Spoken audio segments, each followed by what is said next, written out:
리더스 다이제스트라는 잡지 아시죠? 오래전에 제가 그 잡지에서 읽었던 실화 이야기를 여러분과 하나 나누고 싶습니다. 미국 콜로라도주는 워싱턴주와 더불어서 곰이 아주 많기로 유명한 곳입니다. 곰이 많다 보니까 집에 앞에 있는 그 앞야드에 곰들이 막 들어오기도 해요. 그러다 보니까 버지니아에 비해서, 버지니아는 디어를 쫓는 위슬이 있잖아요. 차 범퍼 앞에 달아놓는. 거기는 곰을 쫓는 여러 도구 중에 하나가 위슬이래요. 그 위슬의 원리는 여러분 잘 아시지만 그 사람도 아주 자지러지게 듣기 싫어하는 소리가 있잖아요. 뭐 예를 들어서 칠판을 손톱으로 쫙 긁는 소리, 뭐 이런 거는 막 아우, 근데 걔는 또 별 반응이 없잖아요. 그런 것처럼 곰이 싫어하는 소리가 있대요. 곰이 싫어하는 소리인데 사람에게는 또 그 소리가 안 들린대요. 암만 세게 불어도 곰만 들어요. 그래서 그 위스를 불면 곰이 마치 칠판에 손톱이 긁히는 것 같은 소리를 느껴가지고 사람은 못 듣지만 곰은 들어서 쫓는 그런 위슬이 있다고 해요. 어느 날 어느 어머니가 자기 애들이 커가는데 안 그러더니 곰이 막 앞마당에 들어오기 시작하니까 위험하다고 느낀 거예요. 그래서 그 위슬 하나를 사가지고 밤에 그 1시간마다 한 번씩 한 15분, 20분 간격으로 계속해서 나가가지고 위슬을 불고 이렇게 돌아다녔대요. 근데 한 일주일을 보니까 정말로 곰이 집 앞마당에 안 오더래요. 그래가지고 야, 이거 정말 효과가 있네 이렇게 생각을 하고 있는데 일주일이 됐을 때 남편이 퇴근하고 딱 들어오는데 얼굴에 짜증과 피곤이 잔뜩 서려 있더래요. 딱 직감적으로 아내가 느끼기에 이게 회사에서 무슨 일이 있었나 보다 싶어가지고 물었대요. 조심스럽게. 여보, 회사에서 무슨 일이 있었어? 표정이 왜 이렇게 안 좋고 피곤해 보여? 그렇게 물었더니 남편이 이렇게 대답하더래요. 아니, 요즘 며칠째 밤마다 누가 위스를 계속 불어대는 바람에 잠을 못 자서 그렇다고. 실제 있었던 일입니다. 요즘 우리는 요한복음에 나타난 예수님의 기적 시리즈를 나누고 있습니다. 마치 이 남자가 사람이 듣지 못하는 위슬 소리를 곰만이 들을 수 있는 귀를 가졌듯이 오늘 우리 한몸교회에 있는 모든 교우분들이 일반 모든 사람들, 심지어 다른 교인들도 듣지 못하는 하나님의 소리를 들을 수 있는 특별한 귀가 열리게 되는 시간이 될 수 있게 되기를 바랍니다. 오늘 예수님의 기적 5번째 시간이에요. 이 기적은요, 예수님이 풍랑을 잠재우게 한 기적은 마태복음, 마가복음, 요한복음에 기록이 되어 있어요. 그런데 마가와 요한은 단순하게 이렇게 적어놨어요. 예수님이 풍랑 있는 제자들을 보고 바다 위를 걸어와서 풍랑 위를 잠자게 했다라는 것만 끝냈어요. 근데 마태는 사실 이 사건 뒤에 하나가 더 붙어 있었더라라는 걸 얘기합니다. 그게 뭐예요? 베드로가 바다 위로 걷다가 빠져서 예수님이 다시 세워준 그 얘기를 뒤에 첨언하고 있어요. 이 사건들을 살펴보면서 이 사건이 당시 제자들에게 왜 필요한 일이었는가, 이 사건을 통해서 알아야 될 교훈은 뭔가 3가지로 여러분과 나누겠습니다. 14절, 15절 한 목소리를 읽겠습니다. 시작. 그 사람들이 예수께서 행하신 이 표적을 보고 말하되 이는 참으로 세상에 오실 그 선지자라 하더라. 그러므로 예수께서 그들이 와서 자기를 억지로 붙들어 임금 삼으려 하는 줄 아시고 다시 혼자 산으로 떠나가시니라. 첫 번째입니다. 말씀드렸듯이 이 사건은요, 예수님이 완벽하게 의도한, 연출해낸 사건입니다. 액시던틀리, 우연히 벌어진 사건 절대로 아니에요. 지난 2번째 기적 시간에 말씀을 드렸는데요, 마태복음, 마가복음을 보게 되면 예수님께서 이 기적을 행하기 전에 바로 다른 기적이 있었죠. 오병이어 기적을 지난주에 우리가 배운 오병이어 기적을 한 후에 제자들을 막 급하게 바다로 그냥 빨리 가라고 그러고 자기는 쑥 빠졌죠.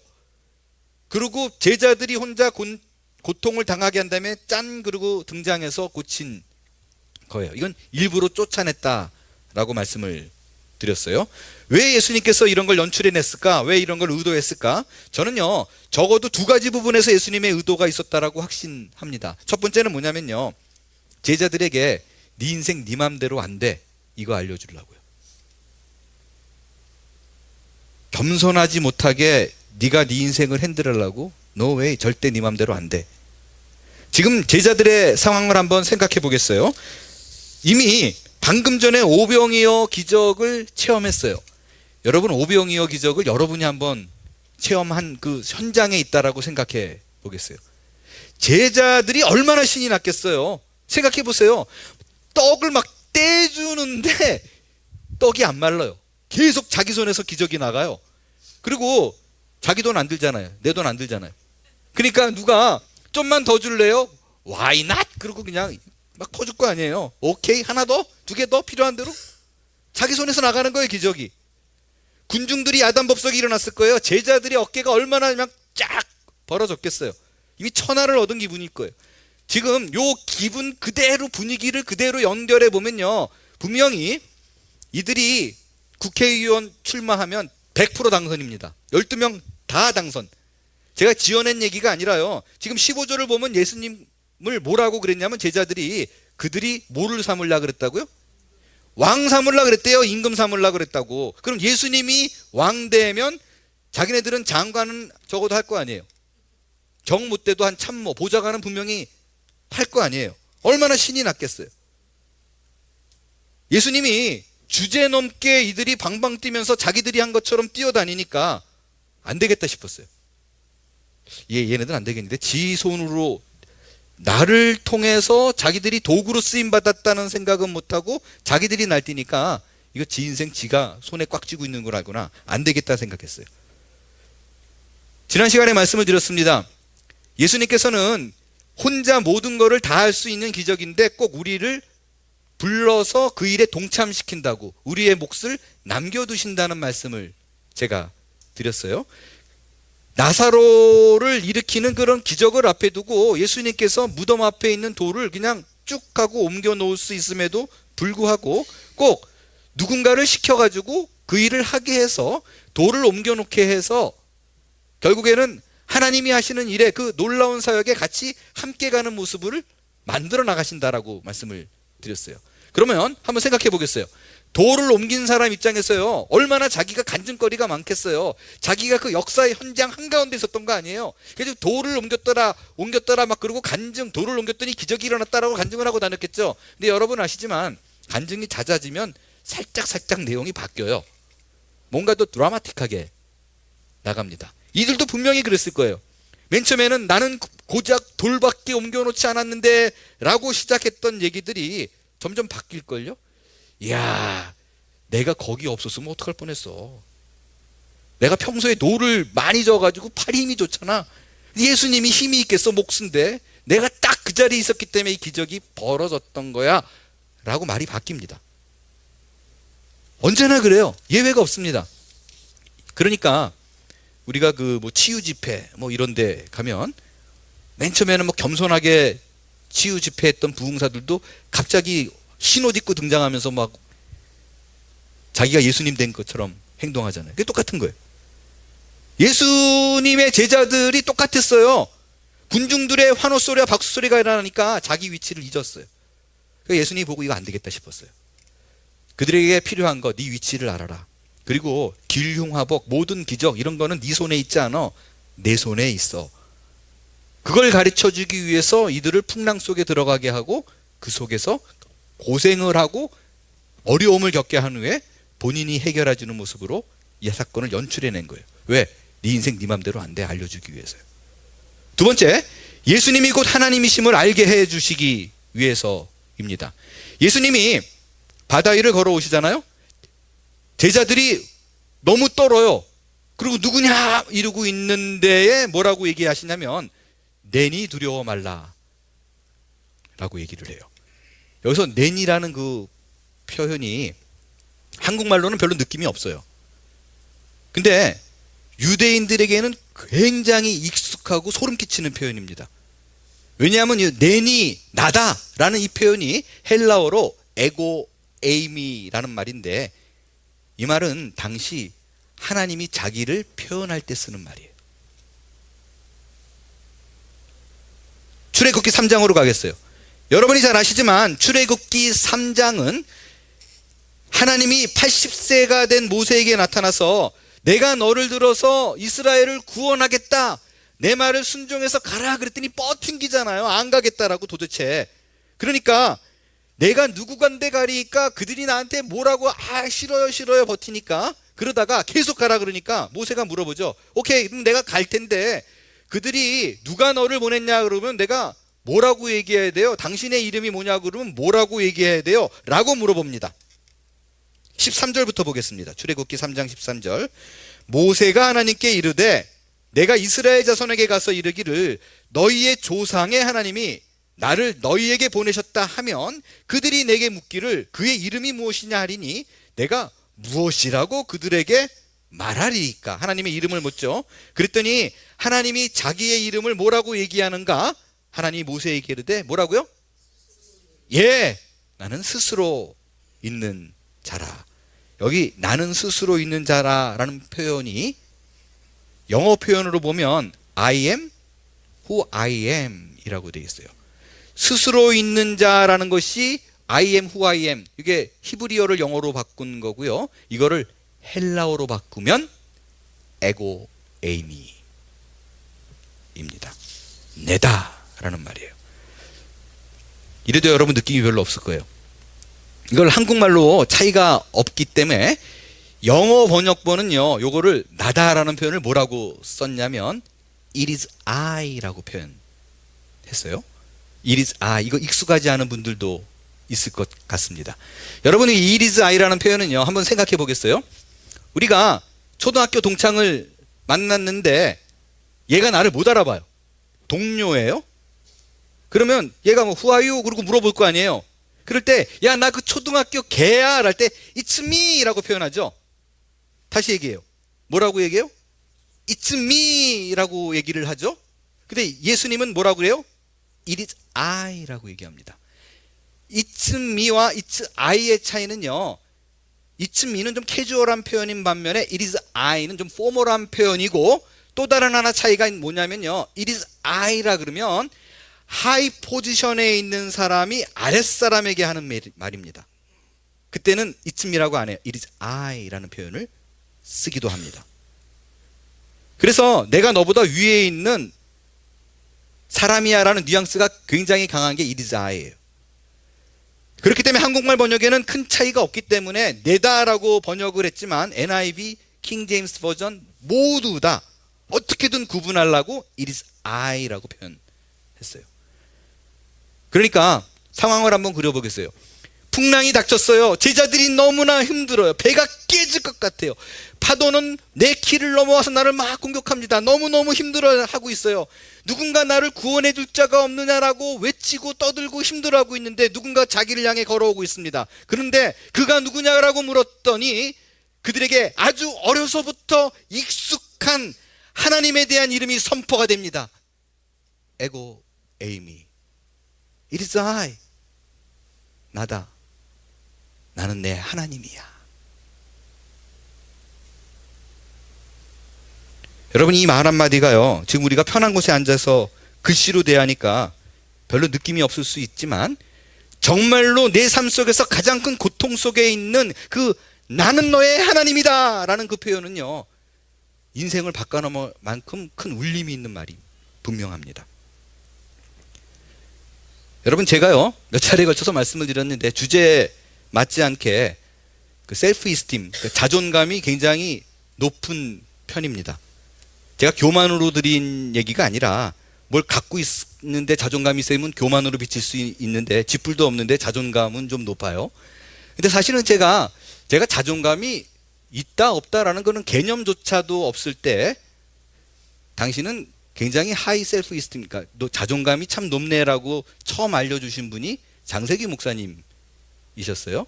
제가 LGMC 시절에 한 1, 2년 지났을 때였던 것 같아요.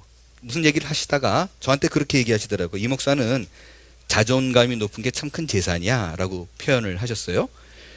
그 장 목사님께서 아르헨틴을 가셔서 저희 어머니와 또 아버지와 굉장히 오랫동안 교제를, 특별히 아버지하고 얘기를 좀 많이 나누셨고, 보고 또 아무래도 제가 거기 갔을 때 제가 또 살아온 환경을 또 들으셨던 것 같아요. 그러시면서 그런 여러 가지 좋은 환경 속에 있었던 것이 이 목사가 갖고 있는 좋은 자존감을 갖게 된 요인이야. 부모님에게 참 감사해. 좋은 유산을 물려받았어.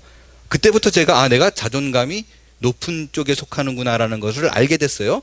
그러고 나서 뭐 거의 처음으로 내가 어떻게 이렇게 자존감을 갖게 됐을까라고 생각을 했어요. 물론 장 목사님 말씀대로 부모님이 물려주신 그런 여러 가지 요인들, 요소들이 참 많죠. 그게 너무 감사한데, 제가 어떤 헷갈렸던 부분이 뭐냐면요, 저희 어머니가 제가 21살 적에 아르헨티나로 들어가고 제가 혼자 3년 살았던 시기 있죠. 그때 시기는 제가 정말 낮은 자존감으로 고통을 굉장히 많이 받았을 시기였었어요.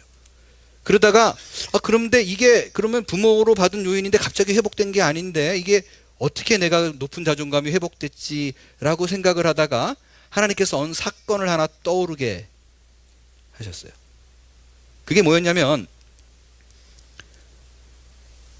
23살 때 저희 어머니가 들어가셨다고 말씀드렸잖아요. 아르헨티나로. 그리고 이제 두세 달 있다가 가게 될 걸로 얘기했던 그 브로커의 말과는 달리 3년을 혼자 살았어요. 근데 재정적으로 너무 가난해 찌들고 외롭고 이래가지고 너무너무 힘들어서 우는 날이 많았었는데, 사실은 젊은 날에 나를 힘들고 자존감이 낮게 만들었던 건 그런 요인이 아니었어요. 여러분들 낮은 자존감으로 혹시 고통을 받고 계시거나 혹은 예전에 그런 낮은 자존감으로 이렇게 있었던 분은 제 말에 공감할 내용이 하나 있을 거예요. 뭐냐면 제가 그 시절에 자존감이 굉장히 낮으면 어떤 일이 벌어지냐면 다 미안해요. 어딜 가든지 뭐가 잘못되면 다 내 탓인 것 같고, 어디 가서 앉아있다가 뭐가 실수되면 사람들이 다 나한테 뭐라 그러는 것 같고, 그 3년 내내 제 입에서 제일 많이 나온 말이 미안해, 미안해, 나 아닌데 미안해, 뭐 이런 얘기들이었었어요. 근데 그렇게 자존감이 낮아진 게 뭐 사실은 어려서 고생하는 건 할 수 있잖아요. 뭐 가난한 거 뭐 그거는 뭐 처음 사회 초년생이니까 그럴 수 있어요. 그 몇 주 전에 말씀드렸던 그 보일러 사건, 뭐 이런 거 같은 경우에는 그때 오히려 좋은 경험이라고 느낄 수 있는데, 저를 굉장히 힘들게 한 건 뭐냐면 두세 달 있다가 간다고 그랬기 때문에 저는 아르바이트로 계속 생활을 했잖아요. 특별한 기술을 배운 것도 아니고 학교를 졸업했던 것도 아니고. 그런데 3년 정도 되니까 군대 갔던 친구들이 돌아오기 시작해요. 걔네들은 벌써 3년을 이미 해결할 걸 해결한 거예요. 졸업을 가까우면서 이제 대기업 뭐 취업 준비한다고 그러는 애들들이 생기기 시작해요. 그러니까 저는 이 3년이 그냥 날아가 버린 거예요. 그리고 간다는 보장이 없는 거예요. 이게 저를 너무 힘들게 하는 거예요. 제 앞에 미래가 아무것도 없는 거예요. 그리고 지금은 아르바이트니까 이렇게 신나게 한다라고 생각을 했는데, 어려운 일도 뭐 그냥 뭐 아무렇지 않게 뭐 니아까 놓고 신발을 팔던 어디 가서 웨이터를 하던 뭐 괜찮았는데, 이거 잘못했다가 내가 계속 이런 인생을 살게 되는 거 아닌가 싶으니까 못 견디겠더라고요. 그리고 이제 비교가 되는 거죠, 다른 친구들이랑. 근데 이게 저를 계속해서 구렁으로 몰아가더니 결국에는 진짜 죽고 싶다는 생각이 계속 드는 거예요. 내가 왜 살아야 되지? 이러고 지낼 바야 나는 이 자존심 상해가지고 내가 도저히 못 견디겠는데, 막 이런 게 막 몰아치는 거예요, 저한테. 그래서 어느 날 그 찬방에 누워가지고 내 인생 뭐지라고 이렇게 생각을 하고 있는데 정말 눈물이 그렇게 막 팡팡팡팡 애처럼 막 쏟아지더라고요. 그래서 몇 시간을 그냥 기도하는 게 아니라 그냥 울고 있었어요. 답답해서. 앞이 안 보여서. 겨울에. 막 그렇게 울고 있는데 그 이너 보이스라 그러죠. 직접 내 귀에 들리는 음성은 아니었어요. 근데 내 안에 들려오는 하나님의 음성이 있는데 그게 찬양으로 쑥 들어오는데요. 그 찬양은 제가 불렀던 찬양도 정말 아니었어요. 근데 제가 알고 있는 거 보면 분명히 어디서 들었던 거예요. 이거는 아마 교회에서 이렇게 지나다니다가 경배와 찬양팀 뭐 연습할 적에 이렇게 듣고 그랬던 노래였을 거예요. 시편 16편 3절이었었는데 이거는 시편인지도 제가 몰랐을 거예요. 그냥 노래 가사말만 알았어요. 그게 제 귀에 찬양으로 쑥 들어오기 시작하는 거예요. 땅에 있는 성도는 존귀한 자니 나의 모든 즐거움이 저희에게 있도다.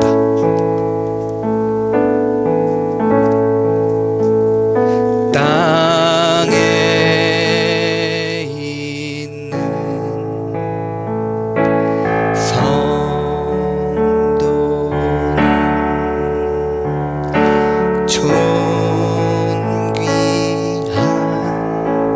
자니 나의 모든 즐거움이 저희에게 있도다. 땅에 있는 성도는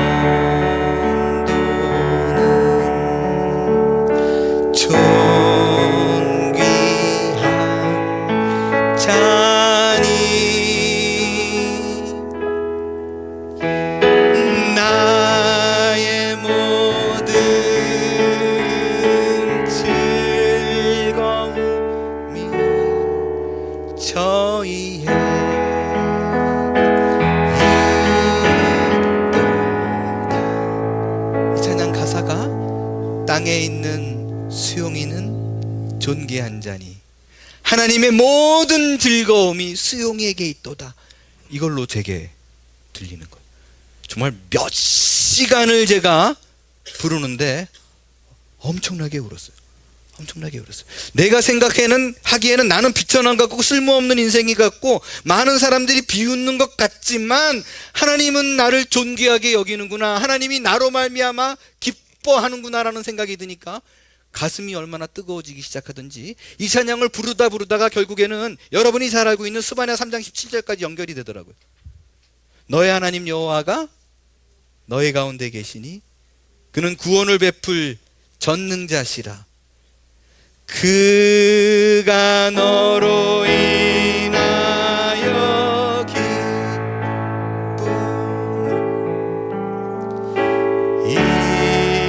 이기지 못하시며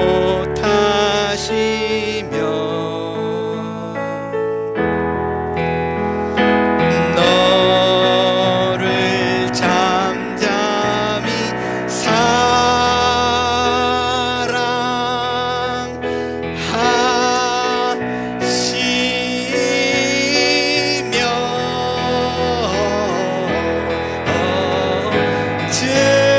즐거이 부르며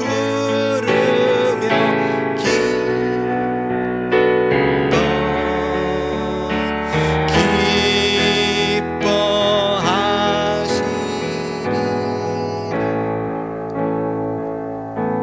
이 두 찬양을 몇 시간을 불렀는데 정말 거짓말처럼요, 그날 밤에 제가 완전히 회복이 됐어요. 그냥 점차적으로 조금씩 변해가는 게 아니라 정말 미친 사람처럼 완전히 변했어요. 하나님이 나를 사랑하는구나, 나를 존귀하다 여기는구나, 내가 나를 보기에는 아닌 것 같더라도 누군가 나에게 끊임없는 애정을 표현하고 있구나라는 사실이 나를 완전히 하나님이 기뻐하는 사람이라는 그 사실 하나가 내 인생을 변화시켰어요.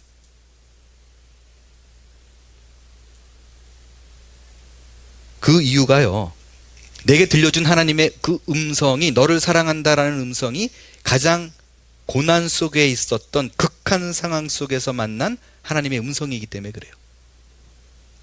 마찬가지로요, 이 공포와 두려움 속에 있는 제자들 입장에는요, 두려워서 지금 당장 죽을 것 같은데, 배가 파선해서 내 인생은 끝날 것 같은데, 그때 나타나서 들려준 나는 내 하나님이다, 내다, 두려워 말라. 이 한마디는요, 그들의 모든 가치관을 다 바꿔놓을 만큼 대단한 감동이었을 거예요. 그렇기 때문에 마태복음 14장 33절에 보면요, 제자들이 그 감동을 이렇게 표현했어요. 우리 함께 큰 소리로 읽겠습니다. 시작. 배에 있는 사람들이 예수께 절하며 이르되 진실로 하나님의 아들이로소이다. 여러분, 제자들이 새삼스럽게 예수님 앞에 왜 절을 했겠어요? 한솥밥을 먹었어요. 그때는 그냥 하나님이라는 생각은 못했어요. 목수의 아들이잖아요. 그런데 이 풍랑을 겪고 나서 비로소 처음으로 예수님 앞에 당신은 하나님의 아들입니다라는 고백을 합니다. 우리에게 고난과 고통의 순간이 항상 다가옵니다. 그럴 때마다 기억하세요. 이 사건은 하나님이 하나님됨, 예수님이 하나님됨을 보여줄, 우리에게 주께서 나타내 보여주시는 연출 가운데 있는 사건이라는 것을 기억하십시오. 네가 믿는 예수님이 곧 하나님이다라는 강한 메시지를 받아들일 때 여러분의 삶이 회복되게 될 줄로 믿습니다. 고난의 순간을 겪게 하는 이유가 뭔가? 두 번째로요, 두려움을 극복하게 하기 위해서예요. 예수님은요, 제자들을 부를 때 이미 알고 있었어요. 본인이 지금은 같이 있지만 좀 있으면 십자가에 달려 이들을 버리고 죽게 될 거를 알고 있었어요. 이들을 떠나야 될 거를 알고 있었어요. 그래서 결국에는 이들이 두려움에 젖어가지고 모두 다 자기 곁을 떠나게 될 것을 알고 있었습니다. 하나 더 알았어요. 한 걸음 더 들어가서 언제고 이들이 변화돼서 다시 돌아와서 복음을 전하다가 모두 다 십자가에 달려 죽게 될 것을, 모두 다 순교할 것을 알고 있었어요. 어떻게 순교했나요? 칼에 찔렸습니다. 톱에 베었습니다. 끓는 물에 들어갔습니다. 높은 데서 떨어지고 십자가에 거꾸로 매달려 죽게 될 것을 이미 예수님은 알고 있었습니다. 그렇다면 이들이 그 순교까지 가야 되는 그 어려운 사역을 감당해야 될 때 가장 필요한 게 뭔가? 다른 거 없어요. 두려움입니다. 두려움을 이겨야 돼요. 두려움을 극복해야 돼요. 두려움이 닥쳐도 아무것도 아니듯이 이겨낼 그런 수준의 사람이 돼야지만이 순교까지 갈 수 있는 그 사역을 감당할 수가 있습니다. 그렇기 때문에 예수님께서는요, 제자들에게 이 땅에 있는 모든 두려움을 이길 수 있는 것을 여러 가지 방법으로 나타내 보여줬어요. 귀신 들린 자 얼마나 무서워요. 예수님께서 말 한마디로 물리치십니다. 당시에 문둥병자는 두려움의 대상이었어요. 예수님께 다가와가지고 다들 도망가는데 예수님은 성큼성큼 다가가서 문둥병을 치료합니다. 배가 부서질 뻔한 상황이 있을 적에 풍랑으로 바다를 잠잠케 해요. 여러분 아시지만 그 풍랑으로 잠잠케 하는 거는 예수님 사역에서 2번 있었어요. 한 번은 바다 위로 걸어가지고 잠잠케 한 적이 있었고요, 한 번은 예수님이 배 안에 주무시고 계셨었어요. 이 모든 일을 왜 하는가? 다른 거 아니에요. 두려움을 이겨야만 돼요.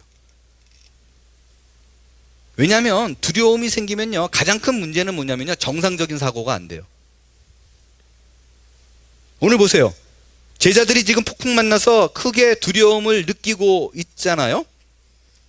막 예수님을 막 찾잖아요. 어떻게든 이 풍랑에서 건져달라고. 그런데 예수님이 걸어와서 예수님을 딱 마주치게 돼요. 그때 어떤 반응을 보여야 정상이에요? 할렐루야! 이래 정상 아니에요? 제자들이 어떻게 반응했는가? 마태복음 14장 25절 26절 함께 읽겠습니다. 시작. 밤사경에 예수께서 바다 위로 걸어서 제자들에게 오시니 제자들이 그 바다 위로 걸어오심을 보고 뭐라 그런다고요? 유령이라 하고 무서워서 소리. 이런 코미디가 어디 있어요? 무서워서 소리 질렀대요. 주여 나를 건져주셔서 딱 등장하니까 할렐루야가 아니라 유령이다 또 이러고. 이거 웃어야 되나 울어야 되나요? 이런 코미디도 없어요. 아니, 자기들이 지금 예수님 어디 계세요? 우리가 죽을 것 같아요. 그러면 기뻐해야죠. 나타나면. 정작 오니까 두려워하고. 왜 예수님이 이들에게 상상할 수 없는 많은 상황들을 겪게 하고 예수님이 그거를 핸들하는 모습을 그들로 하여금 보게 하는가? 다른 거 아니에요. 이들의 뇌에 두려움을 이길 수 있는 정보를 입력하기 위해서요. 이꼴 저꼴 다 만나서 세상에서 두려워할 수 있는 걸 모두 다 겪게 해서 그거를 예수님이 핸들하는 모습을 겪게 해서 그들의 머릿속에 어려운 모든 것들은 under his control, 그의 컨트롤 아래에 있다, 그의 통제 아래에 있다는 것을 그들이 확실하게 각인되게 만들기 위해서요. 결국 제자들에게 있어서 모든 두려움을 이길 수 있는 클라이막스 사건은 뭐였냐? 죽음을 이기신 예수님의 모습이었어요. 우리가 이 세상에서 겪고 있는 가장 큰 최고의 두려움은 뭐예요? 죽음 이후잖아요. 죽음 이후에 어떻게 될까가 인간이 갖고 있는 최고의 두려움이에요. 그런데 죽었던 예수님이 살아나셨어요. 그들 앞에 떡하니 등장하니까 그들이 알게 됐어요. 아, 죽어도 이렇게 되는구나. 그렇다면 죽음이라는 것이 우리 인간적인 생각에 가장 치욕스럽고 두려운 거지만 걱정할 거 없겠다. 왜? 예수님께서 얘기했거든요. 우리도 그와 같이 하나가 될 걸로. 제자들이 예수님을 보았기 때문에 그래요. 왜 죽음이 두려워하지 않고 그 끓는 물 속에 들어가고 거꾸로 매달리고 이럴 수 있었냐? 그들의 확실하게 들어온 정보가 있어요. 죽음도 별거 아니다. Under his control. 그랬어요. 여러분이 죽음의 상황이 놓여지게 된다면 아무 걱정하지 마세요. 여러분, 이 모든 것들이요, 그 뇌에 정보를 입력한다는 말을 좀 쉽게 좀 설명을 해보겠어요. 우리가 뇌가 가장 두려워하는 건 뭐냐면요, 정보가 없는 상태예요. 정보가 없는 미래를 보게 되면 이들이 두려워하는 거예요. 예를 하나 들게요. 자, 누군가 우리 교우분 중에 한 분을 제가 불러서 이 앞을 걷게 합니다. 자, 앞에 나오세요. 그래가지고 우리 김명석 집사님 앞으로 나와세요. 예를 들어서, 나오라는 의미가 아니라 나오세요. 그러고 저 앞을 보세요. 그러면 앞을 쭉 한 30초를 보세요. 그러고 보게 할 거죠. 그 다음에 눈을 가리고 자, 10m 앞을 걷겠습니다. 그러면 눈을 감더라도 앞에 쭉 보면 걸어갈 수 있죠. 제가 해볼까요? 눈 감고 이렇게 걸어갈 수 있어요. 그죠? 10m까지는 쭉 가능합니다. 눈을 감고. 왜요? 이미 봤어요. 앞에 뭐가 있는지를 봤어요. 근데 집사님을 눈을 가려놓고 걸어가세요. 그래서 쭉 자신있게 걸어가는데 5발자국 걸었는데 스탑! 그래요. 제가 가지고 좌양자 했어요. 이제 걸어가세요. 그럼 못 걸어요. 내가 지금 여기 있는지 모르잖아요. 괜히 걸으려고 그러다가 확 부딪혀 넘어질 수도 있잖아요. 이해되시죠? 뇌가 앞에 10m의 상황에 대한 정보가 있을 때는 그 길을 걸어갑니다. 그런데 가다가 좌양자에서 정보가 없는 상태에 놓이게 되면 그때부터는 극한 두려움에 휩싸이게 돼요. 그래서 걸어가세요. 그러면 그 다음부터는요, 한 발짝도 무슨 자석에 붙어놓은 것처럼 안 떨어져요. 그래서 왜 눈을 감고 걸어가세요. 그러면 이렇게 하죠. 이게 왜 그래요? 뇌에게 앞에 있는 정보를 입력하기 위해서 그래요. 그거를 확인하기 위해서. 우리는 항상, 우리의 뇌는 내 앞에 펼쳐져 있는 조금의 앞에 있는 것도 정보가 없으면 힘들어합니다. 어려워합니다. 두려워합니다. 한 발짝도 떼지 못해요. 그러나 제자들은 그 수많은 어려움을 통해서 결국에는 죽음을 이기신 예수님의 정보가 딱 입력된 후로는 그들의 뇌는 더 이상 앞에 있는 사건을 두려워하지 않습니다. 여러분, 이 말씀을 꼭 기억할 수 있게 되기를 바라요. 여러분 앞에 놓여진 어떤 어려운 상황이 있더라도요, 피해가게 해주세요라고 말하지 마세요. 앞에 있는 모든 어려움을 직시하십시오. 그리고 여러분이 해야 될 기도는 어려움을 막아주시고 어려움을 없게 하시고가 아니라 그 어려움을 뚫고 지나갈 수 있는 믿음을 달라고 기도하십시오. 그 모든 어려운 상황 속을 이겨내가는 그 하나님을 경험하면 경험할수록 여러분 앞에 놓여진 그 모든 어려움을 핸들하시는 하나님에 대한 확신, 예수님의 에고 에임이 되신 그 하나님이 들어오게 되면 여러분의 인생을 이전과는 달리 당당하게 걸어가는 복된 인생으로 바뀌게 될 줄로 믿습니다. 마지막 세 번째예요. 일반의 기적을 개인의 기적으로 만들어 버리십시오. 제자들은 예수님을 따라다니면서 많은 기적을 경험했어요. 이 6장까지 오는 가운데 오늘 이게 설교 5번째잖아요. 기적에 대한.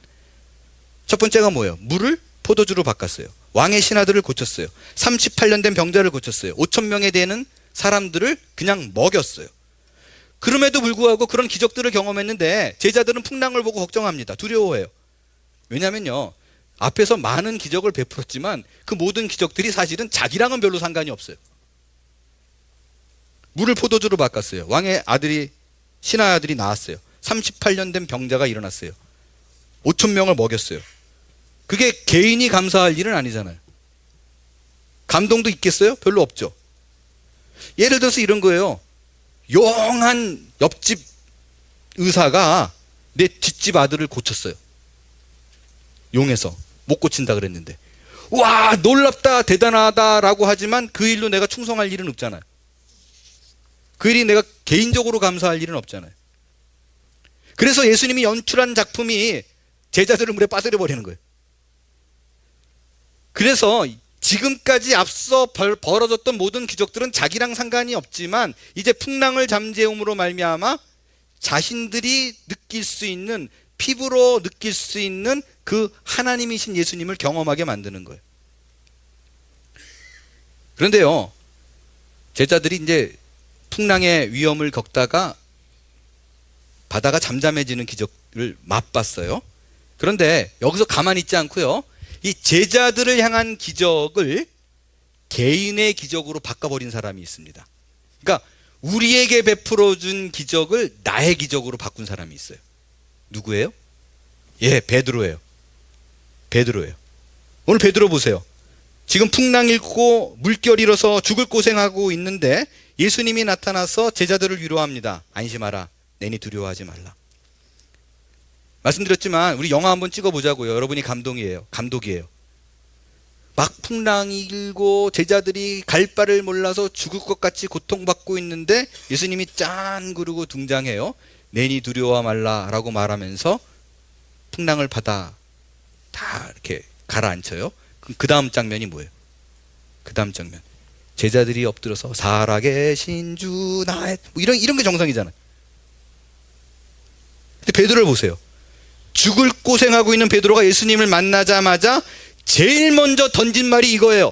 14장 28절입니다. 함께 읽겠습니다. 14장 28절 시작.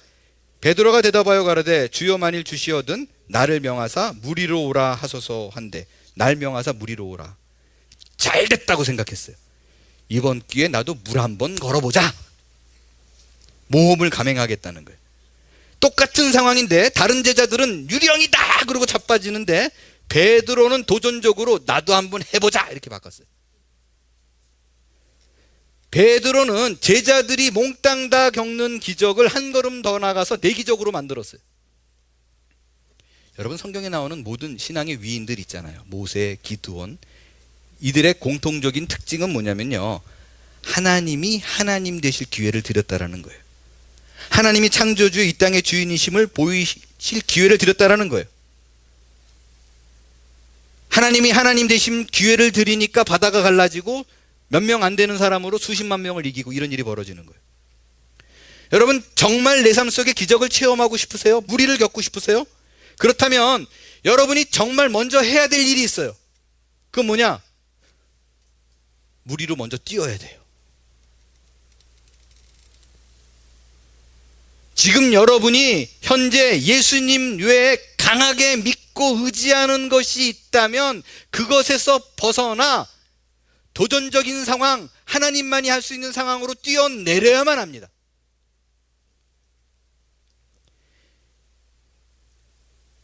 예수님의 그 일반적인 기적을 모든 사람이 겪고 있는 기적에서 한 걸음 나아가서 개인의 기적으로 만들려면 도전을 두려워하지 말아야 돼요. 그렇지 않으면 기적도 없습니다. 나이가 있으신 분들 중에서 이제 이쯤 되면 안전을 추구해야 될 나이라고 생각하실 거예요. 늘 들었던 말씀이지만 갈렙은 80에 도전했기 때문에 하나님의 기적을 계속적으로 경험할 수 있었습니다. 90이 넘은 후에는 이제 성경에 그런 인물이 있는지 모르겠으니까 그때는 좀 안전방을 찾아가시고, 그전에는 주 앞에 헌신할 수 있는 대로 헌신하고 도전할 수 있는 인생이 될 수 있게 되기를 바라요.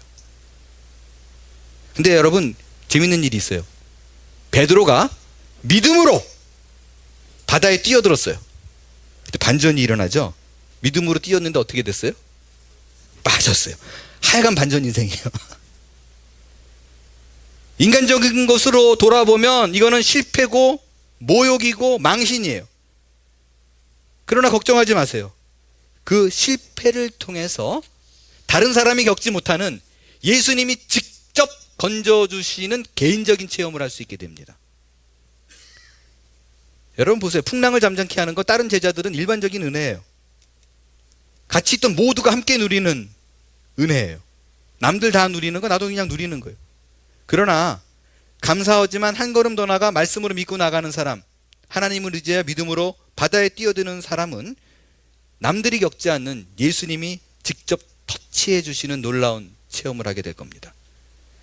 그 인류가 생긴 이래 전 세계에서 바다를 2번 걸은 사람은 베드로밖에 없잖아요. 처음에 걸어도 돼요 그러고 뛰어들었다가 몇 발자국 걷고 빠졌고, 그 다음에 예수님이 얘는 도라이구나 싶어가지고 와가지고 건져서 또 배까지 걸어가는 몇 발자국. 그렇게 2번 걸었던 애는 베드로밖에 없어요. 이것이 믿음으로 걸어가는 사람만이 누릴 수 있는 축복입니다. 말씀을 마치겠습니다. 여러분이 뛰어야 할 배가 뭔가를 생각하십시오. 분명 이 시간에도요, 하나님이 끊임없이 여러분에게 도전을 주고 여러분을 밀고 있는 무언가가 분명히 있을 것입니다.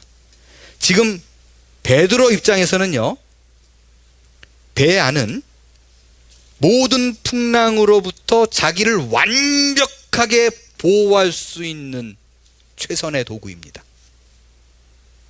그러나 거기에는 예수님이 안 계십니다. 아이러니하게도 예수님은 배 너머 저 풍랑 죽을 것 같은 곳에 계십니다. 이제 어떻게 해야 되나? 뛰어야 합니다. 죽을 것 같은데 죽지 않습니다. 거기에 예수님이 계시기 때문이에요. 예수님만이 우리의 살 길이기 때문에 그렇습니다. 그 믿음 갖고 오늘도 한 걸음 내디뎌서 이 땅에 있는 모든 기적들을 개인적인 기적으로 바꾸는 한몸교회 교우 모두가 될 수 있기를 축원합니다.